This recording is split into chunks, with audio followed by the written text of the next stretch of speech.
Paz do Senhor, meus irmãos, bom dia. Amém. Alegria enorme estar aqui novamente com os irmãos. E enquanto a gente estava ali cantando, né, os louvores, eu fiquei me lembrando de um depoimento que um rapaz deu uma vez que ele foi na Turquia e foi visitar o local onde João ficava, na ilha de Patmos. E ele fala que, muito provavelmente, João escreveu as cartas do Apocalipse ali, aquelas cartas que ele recebeu ali, né, as igrejas, e fala que ele escreveu dentro de uma caverna. Aí ele fala que ele foi visitar essa caverna, fala que ele foi visitar esse lugar, e quando ele entrou naquele lugar ali, ele foi tomado de um amor muito grande, de tal forma que referenciava aquilo que foi a caminhada de João, né? Um homem que amou o Senhor, um homem que amava o Senhor. Isso me fez, quando eu entrei aqui de novo hoje, né, acho que é a quarta ou a quinta vez que eu venho aqui, e todas as vezes que eu venho aqui, tem algo que constrange o meu coração, que é a comunhão dos irmãos, o quanto que os irmãos se amam, né, mutuamente. E talvez as igrejas tenham a sua característica, né? Tem aquela igreja que é muito experimentada no louvor, que a palavra é muito boa, ou o ministério infantil é muito bom também, mas eu acho que tem uma característica que deveria ser o padrão para todas as igrejas, que é aquilo que o próprio Senhor desejou, que é a comunhão, né? Que é a unidade. Então, meus irmãos, se posso dizer uma palavra de encorajamento, eu vou falar de novo, que eu falei da outra vez que eu vim aqui, nunca percam de vista o que os irmãos têm, que é essa unidade, essa comunhão. Isso alegra o coração de Deus, né? Essa é a oração de Jesus lá em João 17, que vocês sejam um. Então saibam que vocês podem não ter nada, mas preservem uma coisa, que é a unidade do corpo de Cristo. Amém? Então, eu queria fazer uma pergunta de antemão, antes de iniciar essa palavra de fato, eu queria fazer uma pergunta para os irmãos, e eu quero que os irmãos respondam, né, quando eu fizer. Qual é o nosso ministério? Qual é o ministério da igreja? Quem quer dizer qual é o ministério da igreja? Qual que vocês acham que é o ministério da igreja? O motivo pelo qual Deus estabeleceu a igreja? Pregar o evangelho. Mais o quê? Mansidão, sim, é o fruto, né? Glorificar a Deus. Mais alguém? Obedecer. Não fazer acepção de pessoas. Tudo isso daí está linkado com uma coisa, isso aí. E a gente vai ver à luz da Bíblia o ministério da igreja. Deus falou que a igreja tem um ministério. Amém, também, isso aí. Tudo isso daí... Oi, Vi? Não pecar, isso aí. Tudo isso daí está dentro do bojo que o Senhor trouxe como nosso ministério. A palavra ministério significa diaconia, né? Vem de diaconia, de serviço, de oferecer. Deus nos deu um ministério. E essa palavra veio ao meu coração numa conversa que eu tive com um amigo. Eu comecei a caminhar com um amigo, né, que se converteu há pouco tempo. Ele era um cara da pá virada, assim. Fazia tudo de errado possível, ele fazia. E a gente começou a caminhar junto. Eu comecei a falar do evangelho para ele se converteu e tudo mais. Aí um belo dia ele chegou para mim e falou: Renan, eu queria saber o meu ministério, cara. Eu estou orando a Deus, quero saber o meu ministério. Aí eu falei: cara, onde é que você quer chegar com essa pergunta? Você quer saber se você vai ser um pastor, se você vai ser um evangelista, um profeta? O que você quer saber? Ele: não, eu quero saber o meu ministério. Eu falei: cara, a Bíblia já disse qual é o seu ministério. Então, antes de você saber o seu ministério particular, Deus deu um ministério geral para a igreja. E é sobre esse ministério que a gente vai falar nessa manhã. Então, eu queria já que você abrisse a Bíblia ali no livro de 2 Coríntios, na Epístola de Paulo, 2 Coríntios, no capítulo 4.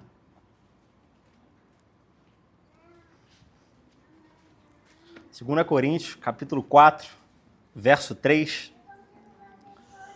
E quando a gente acabar de ler a parte do 4, continua aberta aí que a gente vai para o 5. Vai ler 4 versículos no 4 e 4 versículos no 5, no capítulo 5. Para a gente saber qual é o nosso ministério, o ministério da igreja. Uma vez que eu sei qual é o meu ministério, eu posso viver de acordo com aquilo que Deus estabeleceu para mim mesmo. Então, 2 Coríntios, capítulo 4, versos de 3 a 7. E quando eu terminar o 7, a gente vai pular para o capítulo 5. Olha o que a Bíblia diz, 2 Coríntios, capítulo 4, versos de 3 a 7.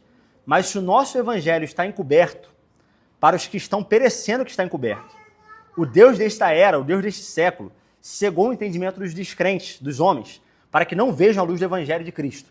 Então o objetivo do diabo, ao cegar o nosso entendimento, é para que a luz do evangelho não seja resplandecida sobre nós, que é a imagem de Deus.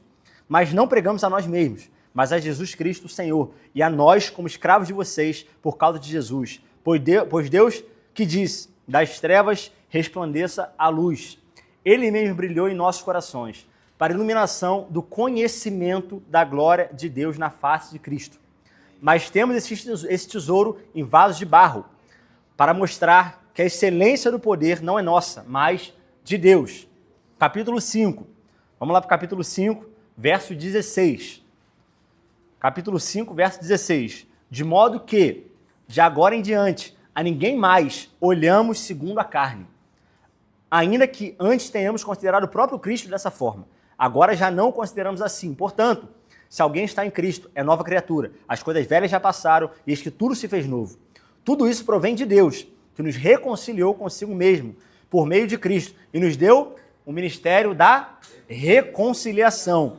Ou seja, que Deus em Cristo estava reconciliando consigo o mundo, não levando em conta os pecados dos homens, e nos confiou a palavra da reconciliação, a mensagem da reconciliação. Portanto, somos embaixadores de Cristo, como se Deus estivesse fazendo o seu apelo por nosso intermédio. Por amor a Cristo, lhes suplicamos, reconciliem-se com Deus. Então, refaça a minha pergunta. Qual é o nosso ministério? O ministério da reconciliação. Tudo que os irmãos falaram tem a ver com reconciliação. Tudo. Não pecar, obedecer, amar a Deus. Mas eu poderia dizer que a reconciliação é o aspecto subjetivo de todo o ministério objetivo de Deus. O que é que isso quer dizer? Quando a gente fala, ide por todo mundo, né? Mateus 28, pregar o evangelho. O pregar o evangelho é uma coisa objetiva, uma coisa que eu estou fazendo na ação. Agora, o que é a base? O que é o fundamento da pregação do evangelho? O fim disso daí, o fruto disso daí, o produto disso daí é que o homem se reconcilie com Deus. Então, se eu pudesse dizer que o sustentáculo, aquilo que dá viabilidade para o meu ministério é a reconciliação. Então, tudo que eu faço sempre olhando para o fruto, que é a reconciliação. Se eu prego para que os irmãos se reconciliem com Deus uns com os outros. Se eu oro para que os irmãos se reconciliem uns com os outros. Se eu profetizo para que os irmãos se reconciliem uns com os outros e com Deus. Então, tudo está pautado na reconciliação. E é por isso que o Senhor derramou o seu sangue e o seu corpo naquela cruz, para que o fim disso tudo fosse o quê? Que ele reconciliasse o mundo com Deus. Então, o ministério da igreja, o nosso ministério, se pauta na reconciliação. A palavra reconciliação é trazer de volta, retomar. E até uma vez eu levando uma palavra lá na nossa igreja, eu falei que as grandes palavras de ordem da vida cristã, a maioria delas começam com restauração, reconciliação, redenção. Eu até fiquei brincando que a minha mãe deve ter colocado meu nome de Renan, né? Porque ela deve ter feito uma referência a isso. Mas por que esse prefixo re? Deus sempre escolheu se dar a conhecer ao homem. Desde o Éden, tem um pastor conhecido que ele fala que Deus não respeitou nem a lua de mel do casal, né? Todos os dias ele ia lá, 6 horas lá, a viração do dia, se encontrar com o casal, falar com o casal, porque Deus ama a reconciliação. Ele ama o compromisso, ele ama o relacionamento, ele ama estar com os seus filhos. E por isso que Deus ama quando os seus filhos estão unidos. Se tem uma coisa que me faz mal é quando o Vicente e a Olivia começam a brigar. Agora, quer me deixar feliz é ver eles brincando juntos. Então não existe nada que Deus se agrade mais do que ver os irmãos em unidade. Por isso que Deus se agrada tanto disso. Então, quando Deus vê um homem longe dele e longe do convívio dos seus irmãos, isso desagrada o coração de Deus. Então nós, como igreja de Cristo, temos a responsabilidade de fazer com que os homens sejam reconciliados com Deus. E esse prefixo, quando a gente quer, por exemplo, nosso celular está dando ruim, a gente vai lá e reseta o celular, reinicia o celular. Aí o que acontece com ele? Ele volta à sua forma original de fábrica, às suas características de fábrica. Então ele não assume um aspecto novo, mas ele retoma a um aspecto original. Então, quando o Senhor traz a reconciliação, ele não está querendo nos dar uma novidade, no sentido de novo, de algo que nunca ocorreu, mas ele quer nos levar de volta a algo que já foi pré-estipulado por ele lá na eternidade, na originalidade. Ele quer nos levar de volta à mesma forma como Adão e Eva viviam no Éden, ou seja, em completo interesse de relacionamento com ele, com ausência de pecados, e total devoção a ele. Então é isso que o Senhor espera de nós. Então esse de reconciliação, de restauração, é uma retomada à originalidade, aquilo que é original, aquilo que Deus já estabeleceu sempre para nós. Amém? E, meus irmãos, esse é o aspecto subjetivo. E é por isso que quando Jeremias 13, 23 fala assim, pode o etíope mudar a cor da sua pele ou o leopardo retirar as suas manchas? Ele fala assim, vocês também não podem fazer o bem, porque foram ensinados desde o princípio a fazer o mal. Olha o que Jeremias está falando. Vocês não podem, por si só, remover o pecado da vida de vocês. Porque vocês foram ensinados por quem? A gente leu que o príncipe desse mundo fez o quê? Cegou o entendimento dos homens. Então a gente nasceu com o mal, fazendo o mal, porque a gente foi ensinado na nossa natureza pecaminosa a fazer o mal. Então o Senhor vem quebrar essa natureza pecaminosa e nos dá um novo proceder, uma nova maneira de viver, que é nos ensinando agora, desvelando, tirando essa trave, tirando esse véu dos nossos olhos, iluminando o nosso entendimento, a gente pode agora então enxergar o Senhor. Amém? Então Deus estava em Cristo. Por meio de quem? Atos 10, 38. Fala que Deus ungiu a Jesus de Nazaré com o Espírito Santo. E ele percorria por toda a parte fazendo bem. Então, o Senhor Jesus, ele foi ungido com o Espírito Santo. Lembra quando ele é batizado, o Espírito vem em forma corpórea como uma pomba? Esse é o meu Filho amado, em quem eu me comprazo, em quem está o meu prazer, minha complacência. Então, o Senhor ungiu o próprio Jesus com o Espírito Santo. E é por isso que ele fala que ele estava em Cristo, Deus estava em Cristo, reconciliando o mundo. E nos conclama para que nós também preguemos, reconciliem-se com Deus. Ele fala assim, por meio de nós é que ele faz o seu clamor, por meio de nós é que ele roga. Sabe o que o Senhor está dizendo? Resumindo tudo isso daí, que da mesma forma como o Senhor, Deus, reconciliou o mundo por meio de Cristo, a quem ele otorgou essa missão agora? A igreja. Porque para quem que ele deu o seu Espírito? Foi para um poste? Foi para uma cadeira? Não. Foi para quem? Para a igreja. Então nós, aqueles nascidos da água e do Espírito, aqueles que receberam o Espírito Santo, temos como missão, como ministério, a reconciliação. Então onde quer que a gente vá, onde quer que a gente esteja, nós somos um agente, um embaixador da reconciliação. Nós somos um propagador da paz. Então, nós somos aqueles que vão mediar os conflitos. O mundo, Brasília não precisa de um presidente bom. Brasília não precisa de um governador bom. Isso aí é bom se tiver. Agora, a Bíblia diz que os filhos, a criação, ela geme, não é por um presidente bom. A criação não geme por um governo justo. A criação geme pela manifestação dos filhos de Deus. Amém? Então a resposta para todo conflito não vem do STF. A resposta para todo conflito não vem do Congresso Nacional. A resposta para todo conflito, sabe de onde é que vem? Da Igreja de Cristo. Que foi a igreja que recebeu o espírito de liberdade. Ela não recebeu o espírito de escravidão, ela recebeu o espírito de liberdade. Então é a igreja que tem o poder de destruir aquilo que separa o homem. Aquilo que antes deixava o homem longe de Deus. A Bíblia diz em Efésios, capítulo 2, versículo 16, que por meio da cruz, Deus ele quebrou a parede de separação entre os povos e fez de ambos os povos um novo homem.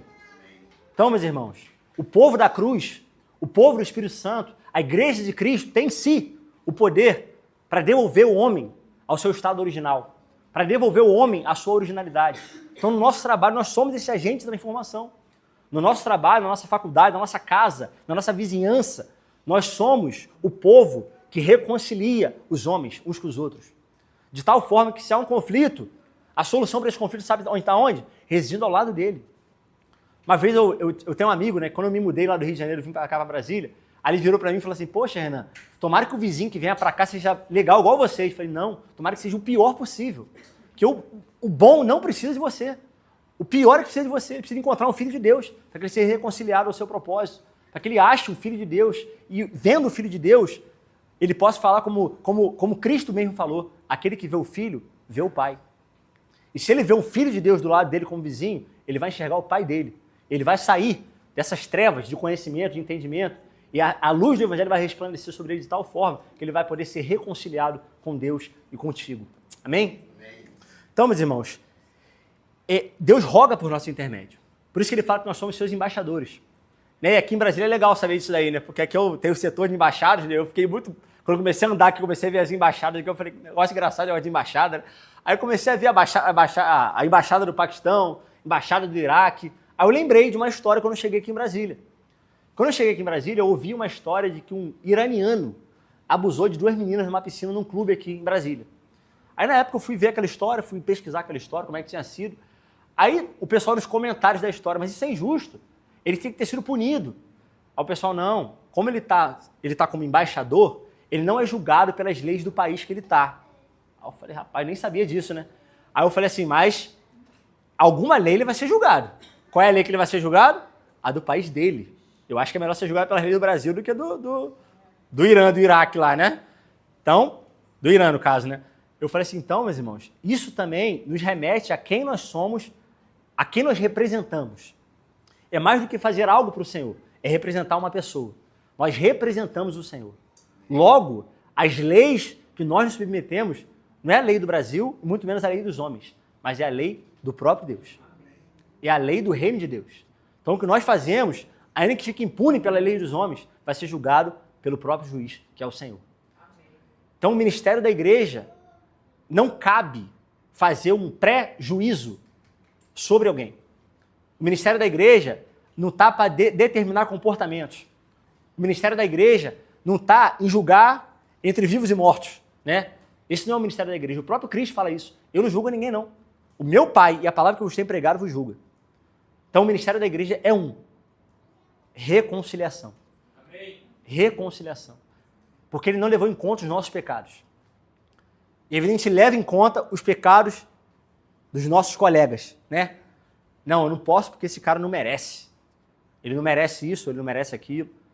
Mas o Senhor não está perguntando se ele merece ou não merece. Ele te deu um ministério. Qual o ministério que ele te deu? Reconciliação. Reconciliação. Porque um dia, o meu entendimento também estava enegrecido, tenebroso, cheio de trevas. Até um dia que Deus teve misericórdia. E como a gente cantou, ele me atraiu com cordas de amor, né? Ele quebrou toda a fortaleza do meu entendimento. Ele me trouxe luz, a luz do Evangelho. E hoje eu posso ser um representante, um embaixador do reino de Deus. Eu posso representar o rei desse reino, que é Jesus. Amém? Amém. Só que o nosso ministério é esse. Mas como trazer a reconciliação? Esse é o segundo ponto que eu queria abordar aqui. Como trazer a reconciliação? A gente soube, né? A gente falou aqui que o nosso ministério é o ministério da reconciliação. Que a gente sai daqui com isso muito claro no nosso entendimento, né? Que o Senhor falou para nós. Nosso ministério é o ministério da reconciliação. O homem sozinho não consegue mudar a cor da sua pele e nem o leopardo remover as suas manchas. Porque ele foi ensinado desde o princípio a fazer o mal. Mas aqueles que foram iluminados podem agora, sendo iluminados, se tornar luz. Né? Uma vez eu estava conversando com o Benzinho, né, o filho do Roger, a gente estava brincando de adedonha. Aí chegou na palavra L. Aí eu falei, Benzinho, lembra que a Bíblia fala que a gente é sal e... Ele, não, tio, a luz do mundo é Jesus. Falei, Benzinho, a Bíblia fala que vós sois a luz do mundo. Eu falei, aí Jesus, não é? Falei, é. Eu falei, Jesus fala que ele é a luz do mundo. Aí ele fala assim, enquanto eu estou no mundo, eu sou a luz do mundo. Logo, quando eu saí do mundo, ele outorgou essa função de iluminar o entendimento a quem?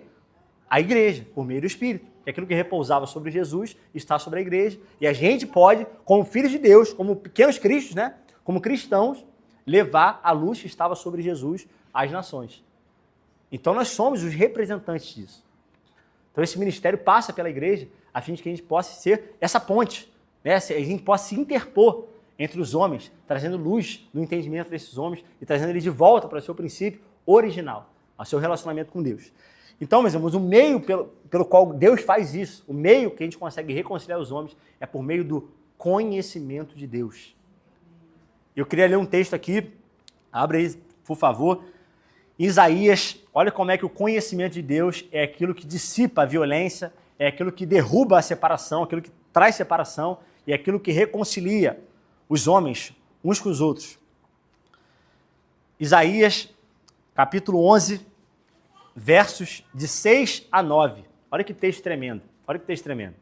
Isaías, capítulo 11, versos de 6 a 9.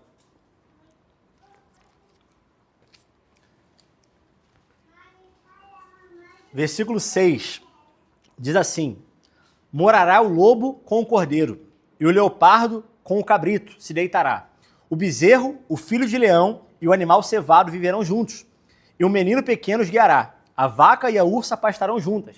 Seus filhos juntos se deitarão, e o leão comerá palha com o boi. Brincará a criança de peito sobre a toca da cobra, e o já desmamado meterá a mão na cova da víbora. Não se fará mal nem dano algum em todo o monte da minha santidade, pois, olha por que todo mundo vai poder viver dessa forma, pois a terra se encherá do quê? Do conhecimento do Senhor, como as águas cobrem o mar. Amém? O que dissipa qualquer separação, o que acaba com qualquer divisão, é o conhecimento de Deus. E é por isso que às vezes a gente está vendo uma pessoa fazer uma coisa e fala assim, cara, por que essa pessoa está fazendo isso? E a gente é até injusto, é até covardia da nossa parte a gente julgá-la de imediato. Porque, na verdade, não é que ela não vai ser julgada por aquilo ali. Deus fala que ele não leva o tempo da ignorância, mas conclama a todos em todo lugar que se arrependam. Logo, a ignorância também é um pecado. Mas seria covardia da parte de quem tem a revelação não evitar todos os seus esforços para que aquela pessoa tenha o mesmo conhecimento que um dia, pela misericórdia do Senhor, foi dado a você. Então, que traz a unidade de pessoas que eram irreconciliáveis. Um leão brincar com um boi, a criança meter a mão na toca da fibra, criança meio inconsequente também. Mas o que poderia trazer isso daí seria o quê? O conhecimento de Deus. Então, o conhecimento de Deus, ele quebra toda a separação. Então, a igreja tem o poder de explanar esse conhecimento de Deus. E por isso, olha que coisa interessante, né? O livro de Coríntios, né? A Epístola de Coríntios, 2 Coríntios 10, fala que as armas da nossa milícia, elas não são carnais, mas elas são espirituais e poderosas em Deus. Para se levantar, para quebrar toda fortaleza que se levanta contra o conhecimento de Deus, levando cativo à obediência de Cristo. Ou seja, as nossas armas, a oração, a palavra, o jejum, a unidade, ela é poderosa para destruir as fortalezas que se interpõem, que se colocam contra o conhecimento de Deus. É por isso que a falta de conhecimento de Deus mata. O meu povo foi destruído por falta de conhecimento. Conheçamos e prossigamos em conhecer o Senhor. Porque a falta de conhecimento, ela é mortal, ela é letal. Então, quando a gente priva o nosso irmão, no lugar onde a gente está, qualquer lugar que a gente esteja, quando a gente priva o nosso irmão do conhecimento de Deus, sabe o que a gente está fazendo com ele? Deixando ele na morte, matando ele. Então, a gente não tem o direito, como filhos de Deus, iluminados um dia pelo Senhor, de não levar o conhecimento de Deus. Porque se a gente não levar o conhecimento de Deus, a gente não está cumprindo o nosso ministério. E se a gente não está cumprindo o nosso ministério, a gente está em rebeldia, em desobediência. Então, meus irmãos, há muito mais responsabilidade, né, do que privilégio para o povo de Deus. O povo de Deus já foi abençoado. Deus fala em Efésios 1 que nós fomos abençoados com toda a sorte de bênção nas regiões celestiais em Cristo. Nós já fomos abençoados. E agora, uma vez que nós sabemos que nós fomos abençoados, nós temos a responsabilidade de reconciliar o irmão com outro irmão, uma pessoa com outra pessoa, os homens com Deus, porque ele deu esse conhecimento a nós. E como nós lemos no capítulo 4, ele colocou esse conhecimento, esse tesouro, que foi revelado na face de Cristo. Nós vimos a Deus na face de Cristo. Ele deu esse conhecimento, ele colocou esse conhecimento em vasos de barro. Quem são esses vasos de barro? Nós. Nós, né? Eu quero ser, Senhor amado, como um vaso nas mãos do oleiro, quebra a minha vida e faz de novo. Né? Não tem aquela canção? Então ele colocou esse conhecimento. Ele imprimiu essas leis dentro de nós. E aconteceu uma coisa interessante essa semana lá no trabalho, né? Que tem um amigo lá que ele é muito vaidoso, assim, né? Ele usa perfume, os mais caros que tem lá, se veste bem aberto e tal. A gente fica brincando lá que o cara realmente é estiloso, né? Só que nosso alojamento lá é dentro de uma garagem. Então passa um monte de tubulação lá. E às vezes tá um fedor naquele alojamento lá, porque, né, é resíduo de óleo de carro, é um monte de coisa, né? As tubulações passam todas ali. E aí o alojamento tá sempre meio fedorento lá, né? E ele tá sempre lá com o perfuminho dele e tudo mais. Aí um dia a gente brincou, a gente falou assim, cara, sabe qual era o meu sonho? É que um dia tu fosse usar esse perfume, ele caísse, quebrasse, que aí pelo menos ia trazer um cheiro bom pra cá. Parece até que, né?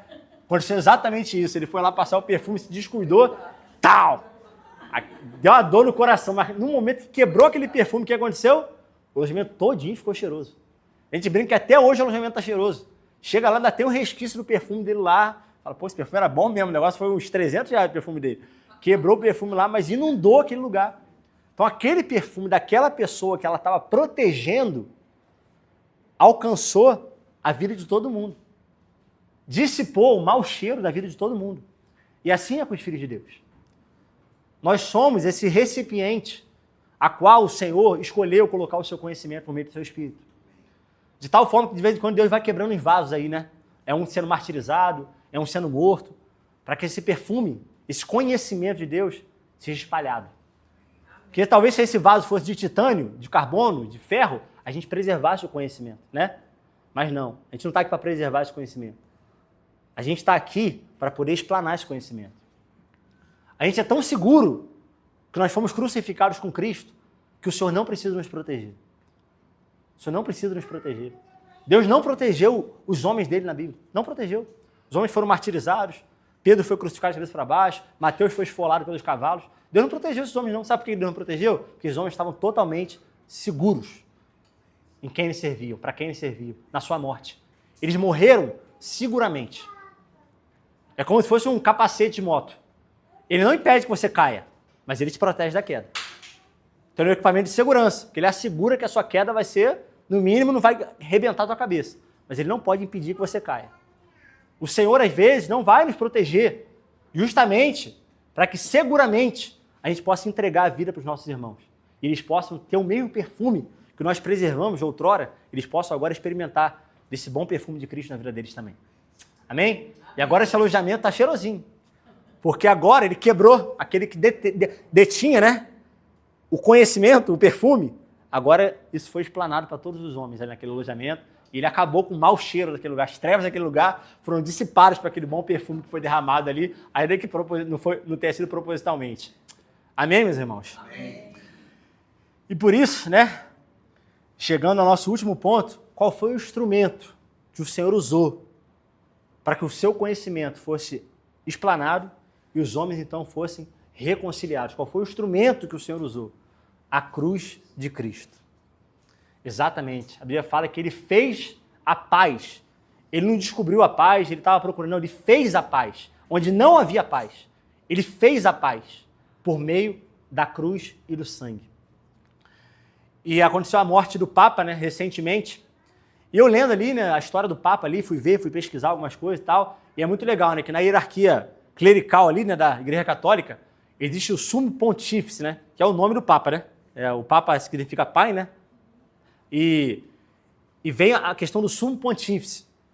E a mesma palavra para determinar sumo sacerdote também. Sacerdote, pontífice, é a mesma palavra. Eu fui ver o que significa pontífice. Sabe o que significa pontífice? Aquele que faz uma ponte. Então, na ideia, na visão, o Papa é aquele que faz a ponte. E a gente, quando está lendo o livro a carta de Paulo a Timóteo, a gente sabe uma coisa, que é o quê? Só existe o quê? Uma ponte. Um mediador entre Deus e os homens. Jesus Cristo, homem. Eu gosto desse homem, porque foi uma pessoa que fez. Não foi uma voz bradando do céu, não. Foi uma pessoa que veio morrer. Isso nos mostra, porque a grande beleza do Evangelho não é que a gente bateu um tambor aqui embaixo e Deus aplacou a ira dele lá em cima, não. Foi que Deus, sendo Deus, se fez homem. Mostrou que é possível um homem amar. Um homem ser rejeitado e continuar amando. Um homem ser crucificado e pedir para que Deus perdoasse os pecados dos seus malfeitores. Um homem sendo esbofeteado, dar a outra face. Um homem sendo perseguido, amar os seus perseguidores. É isso que traz a realidade do Evangelho. É por isso que Cristo é o verdadeiro Deus. Porque ele não foi um Deus irado que a gente precisou acalmar ele, não. Não, mas ele abriu mão da sua glória. Se tornou em forma de homem, se humilhou, foi até a cruz e morreu. Então ele deu agora a sua igreja, fala assim, como se por nós ele rogasse. Sabe o que ele está falando?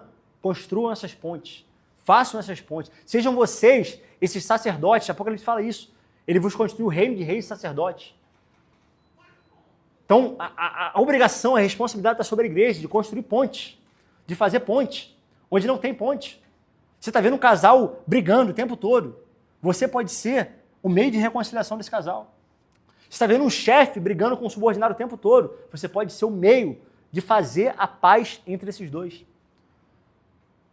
Testemunho, aproveitar que ele não está aqui, mas o testemunho do Roy, semana retrasada. A gente estava conversando sobre isso, sobre fazer a paz, sobre ser o embaixador da paz. Aí ele estava no mercado, acho que é aquele Oba, que tem aqui, não sei se é na 305. Aí ele disse que ele estava lá, né, no mercado, e começou uma briga entre dois caras ali na fila. Que eu vou te pegar, não sei o que lá. Aí ele foi, chamou um dos caras, que estava mais inflamado ali, né? Falou, cara, não vale a pena não, cara. Fica aqui, tranquilo e tal. Não vale a pena ficar brigando com ele, não. Daqui a pouco ele se acalma. O cara, não, porque eu vou fazer, vou acontecer. E nisso lá fora as pessoas, deixa ele brigar, né, pô? Vai lá, pô, deixa o cara pegar ele, tá certo. Aí ele, o Rod, falou, não, cara, não sei o quê. Chamou o cara lá pro canto. Nisso aquele outro cara foi se acalmando também, né? Provérbio fala isso, né? Que não tendo lenha, o fogo se apaga. Aí ele foi, tirou ali o cara de perto. Aí daqui a pouco o cara testemunhando, né? Não, cara, eu ia fazer uma besteira. Eu tô armado aqui, ó. Eu ia fazer uma besteira, ia acabar matando o cara. Ainda bem que esse cara veio aqui e veio conversar comigo. Ainda bem que tinha um reconciliador aqui, um filho de Deus, um Cristo, o embaixador da paz, e me trouxe de volta a meu entendimento. deu luz ao meu entendimento. Eu não ceifei a vida desse cara, e nem a minha, né? Porque matar é tão ruim quanto morrer. Então ele foi um agente de paz. É muito mais do que pregar o evangelho, muito mais do que só pregar as boas novas. Isso é o cerne, isso é a fonte. Mas é mais do que isso. É mais do que isso, é restaurar relacionamentos mesmo. Imagina, eu fico imaginando, sabe? Quando o Senhor tem a parábola dos ovelhas e dos bodes, o cara fala assim, mas Senhor, em teu nome nós profetizamos.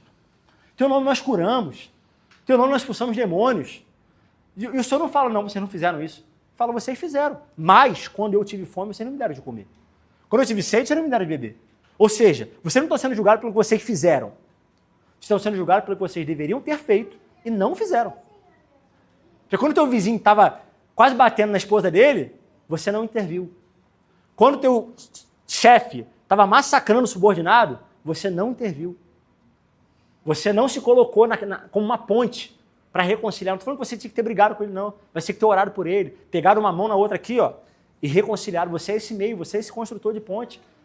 A Bíblia fala que nossos filhos serão reparadores de rupturas, se nós vivemos justamente. Então nós somos esse povo que reconcilia uns com os outros. E o Senhor fala, ninguém mais nós olhamos segundo a carne. Ninguém mais nós olhamos segundo a carne.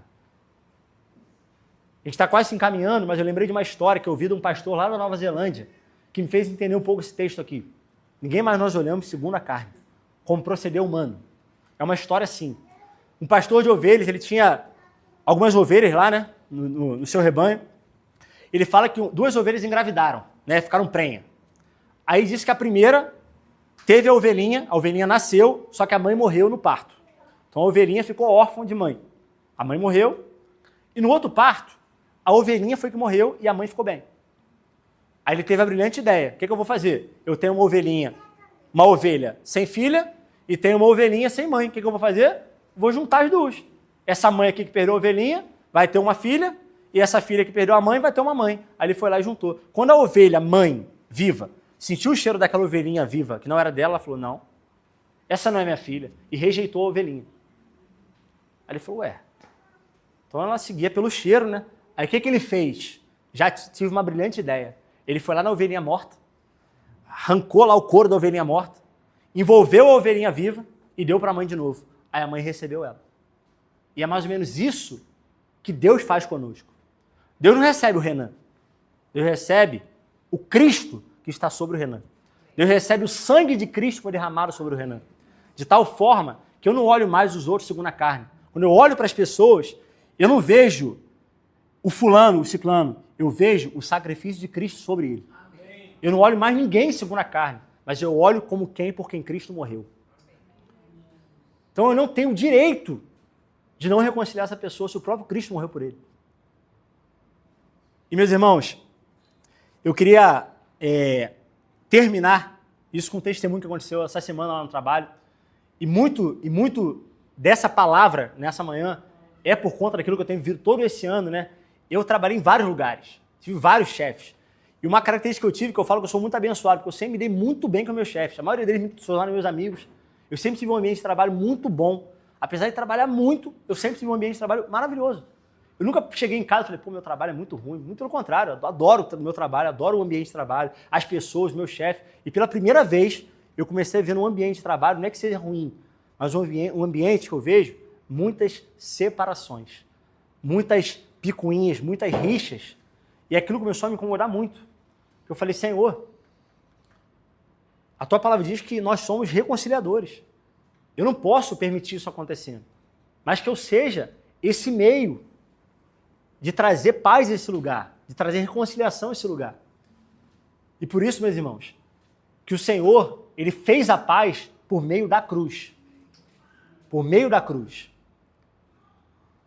E uma vez um amigo, usando uma cruz, ele usava uma cruz grandona aqui no peito, eu falei assim, meu irmão, por que tu usa essa cruz no peito? Aí ele me respondeu assim, é para afugentar os maus espíritos.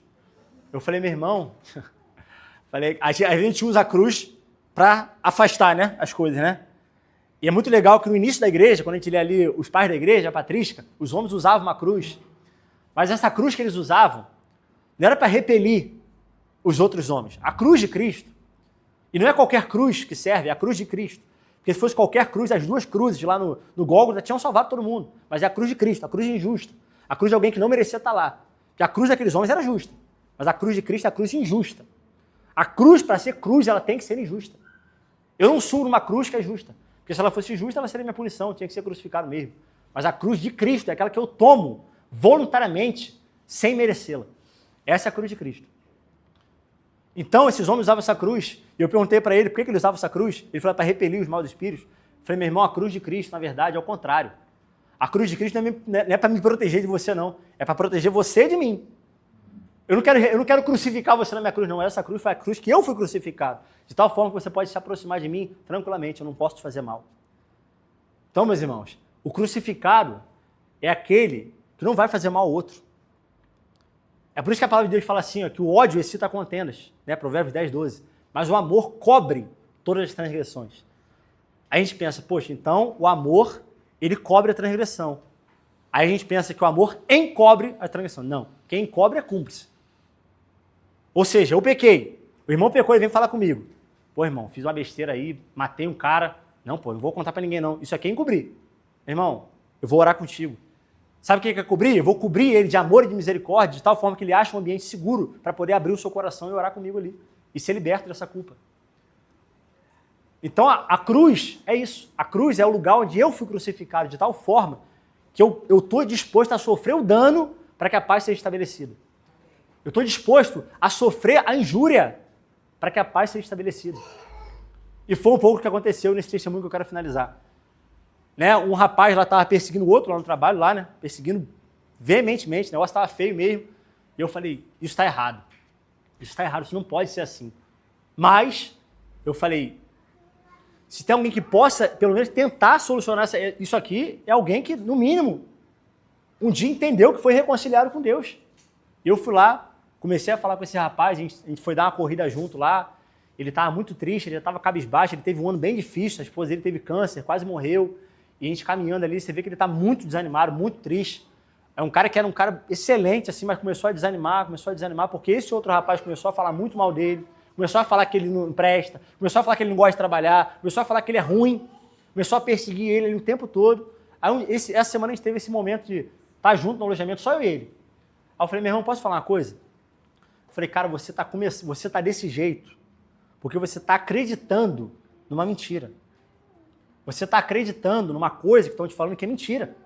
Você está deixando o seu entendimento ser cegado. Isso não está certo. Falei, você não é isso daí que estão falando para você. Você não é isso. Eu te conheço há um tempo. Você não é isso. Falei, cara, retoma o que você era. Retoma o que você foi um dia. Volta à originalidade lá. E eu comecei a perguntar para ele quem ele era, como é que ele era, o que ele fazia antes.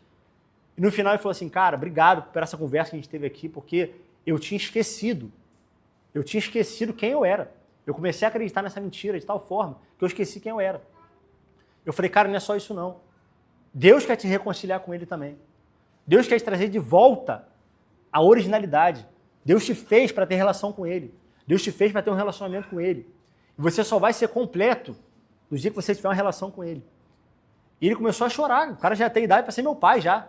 Começou a chorar, me abraçou assim, falou, cara, obrigado, porque você me devolveu, cara, a vontade de viver, a vontade de estar aqui, a vontade realmente de trabalhar, de fazer as coisas. Então, assim, meus irmãos, o que eu quero dizer assim, com esse testemunho mesmo, é que é isso, sabe? Quando o diabo enganou o homem, ele enganou o homem com um desejo carnal. E porque o homem cedeu a um desejo carnal, ele maculou o espírito. E a gente pode levar os homens de volta à sua origem espiritual, às vezes, é com uma reconciliação carnal, vamos dizer, falando sobre trabalho. Não tem nenhuma relação, né, direta, que eu digo assim, espiritual, dizendo, né, falando, né. Eu falei, cara, não. Você é um homem separado pelo Senhor, Deus quer fazer uma coisa na tua vida aí. E ele foi lá e recobrou aquele entendimento, parece que as escamas saíram dos olhos dele. E ele voltou a ter alegria, voltou a querer trabalhar, voltou a querer fazer. Eu falei, cara, conta esse rapaz que te perseguiu, agora vem a parte mais difícil. A gente vai orar por ele. Eu orar por ele? Pô, irmão, aí não. Aí tu ora. Eu falei, não. Se você não orar, Deus não aceita a tua oferta. Ele, mas eu não fiz nada. Eu falei, pois é, o que a Bíblia diz, Mateus 5, né? Se você, quando for entregar a tua oferta, lembrar que o teu irmão tem algo contra você, Não é que você tem algo com o teu irmão. Porque se fosse a gente tendo algo com o nosso irmão, era fácil, né? Eu peço perdão, estou errado mesmo. Agora, eu lembrar que o meu irmão tem algo contra mim, eu tenho que pedir perdão? Eu tenho que ir lá consertar? Porque não tem a ver com estar certo ou estar errado. Tem a ver com que Deus não repousa sobre a divisão. Deus não desce sobre a divisão. A terra foi destruída porque havia contenda e violência. Aí Noé lança uma pomba, a pomba vai, ela não acha o lugar de repouso e ela volta. Agora, quando aquelas águas da contenda, da violência baixam, aí sim, aí a pomba pode repousar num lugar novo, sem contenda, sem separação, mas um lugar reconciliado. Então, enquanto houver cisões, rupturas nas relações, Deus não desce sobre esse lugar e não estabelece sua paz. Porque Deus estabelece sua paz sobre a unidade. Então, que Deus nos ajude a sermos esses reconciliadores, não olhando mais ninguém segundo a carne. Ninguém. A gente possa olhar para as pessoas com a pele do cordeiro sobre elas. E o que nós fazemos, nós não fazemos por ela ou por nós, mas nós fazemos por Cristo. Esse é o nosso ministério. Amém? Não está orando, meus irmãos?